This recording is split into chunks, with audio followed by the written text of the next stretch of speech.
Hello বন্ধুরা, good morning. আর একটা নতুন ব্লগে তোমাদের সবাইকে স্বাগত। তো আজ বৃহস্পতিবার, তাই ভাবলাম রোজই তো সংসারে কাজবাজ নিয়ে ভিডিওটা শুরু করি। তা ভাবলাম আজ পুজো মানে সারা বৃহস্পতিবার কীভাবে পুজোটা দিই না দিই সেটা ভাবলাম তোমাদের সঙ্গে শেয়ার করি। তো আজ সংসারের ভিডিও কিছুই নেই বন্ধুরা, আজকে ভগবানের সেবা দিয়েই মানে পুজো করব, সেইটাই হচ্ছে আজকে তোমাদের সঙ্গে শেয়ার করব। তা দেখো ঠাকুরগুলোকে সবগুলোকে নামিয়ে নিয়ে এসেছি, নিয়ে যে ঠাকুরের জায়গার কাপড়গুলো বদলে নিয়ে মা লক্ষ্মীকে কিন্তু জামা বদলে আমি কিন্তু আবার মা লক্ষ্মীকে বসিয়ে দিলাম একে একে। আবার সমস্ত ঠাকুরগুলোকে কিন্তু পুরো মুছে নিলাম, নিয়ে আবার দেখো সুন্দর করে কিন্তু গোছানো কমপ্লিট হয়ে গেল। তারপরে কিন্তু দেখো সবগুলো একটু সরিয়ে সরিয়ে মুছে পরিষ্কার করে নিচ্ছি। বৃহস্পতিবার এগুলো শুধু পরিষ্কার করা হয়। তারপরে তুলসী মঞ্চতে জল দিয়ে ধুয়ে নিলাম বন্ধুরা।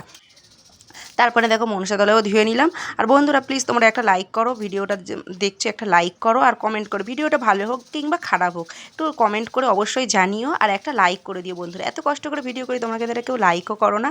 আর ভিডিওটা কেমন লাগছে অবশ্যই কিন্তু কমেন্ট করো তোমরা, একটু প্লিজ আমাকে একটু সাপোর্ট করো তোমরা। দেখো মনসা তলা নেতা দেওয়া কমপ্লিট করে তারপরে কিন্তু ঠাকুরের বাসনগুলোকে মেজে নিচ্ছি, মানে তেঁতুল দিয়ে একটু মেজে নিয়ে, যেগুলো পেতলের বাসনগুলো আছে সেগুলো মেজে নিয়ে তারপরে স্টিলের থালা বাসনগুলো এমনি মেজে আর এই যে দেখো ধুয়ে নিচ্ছি।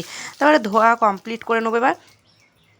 আর আজ বৃহস্পতিবার, সংসারে রোজই সংসারের কাজ বাজ দিয়ে জানি তোমাদের ভালো লাগে না একই ভিডিও সবসময়, তাই ভালো লাগছে একটু অন্যরকম ভিডিও করি।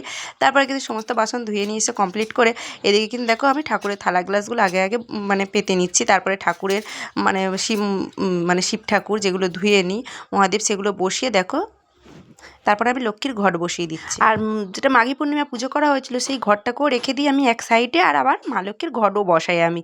যেহেতু পেতলের ঘট একটু মা ঠাকুরের সামনে ঘট না হলে মনে হয় না যেন ঘট বসিয়েছে। আর পানকলা দিয়ে কিন্তু আমি পুজো দিই না, ভাসুর ফুল নিয়ে এসে যেহেতু দিয়েছে তাই।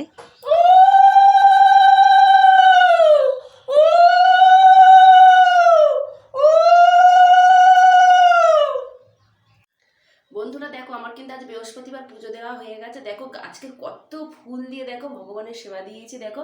আর আজকে প্রসাদে দিয়েছি দেখো বন্ধুরা, লাড্ডু দিয়েছি। দেখো ঠাকুরঘরটা আজকে ফুলে জমজম জমজম করছে। বৃহস্পতিবার আজকের, আর ভাসুরকে ফুল আনতে বলেছিলাম, কতটা 20 টাকার ফুল দিয়েছে দেখো বন্ধুরা, কত ফুল, ঠাকুরঘর পুরো জমজম জমজম করছে। চলো আমি পাঁচালিটা পরে নিই এবার। লক্ষ্মীরা লইয়া আমি বসি নারায়ণ, করিতেছে নানা কথা সুখে আলাপন, হেনকালে বিনা হাতে আসি নমি ভর, নমি লক্ষ্মী নারায়ণী কহিল বিস্তর।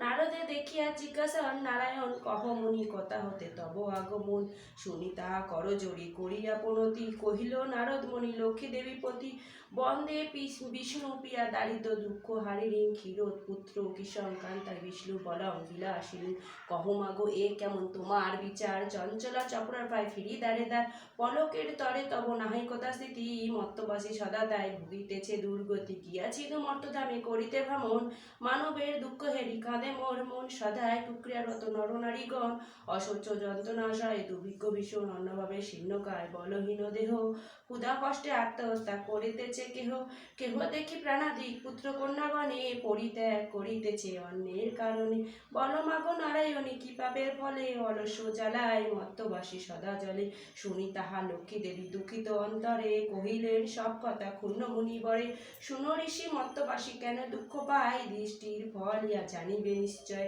চঞ্চলা আমার নাম কিসের লাগিয়া, ইহার কারণ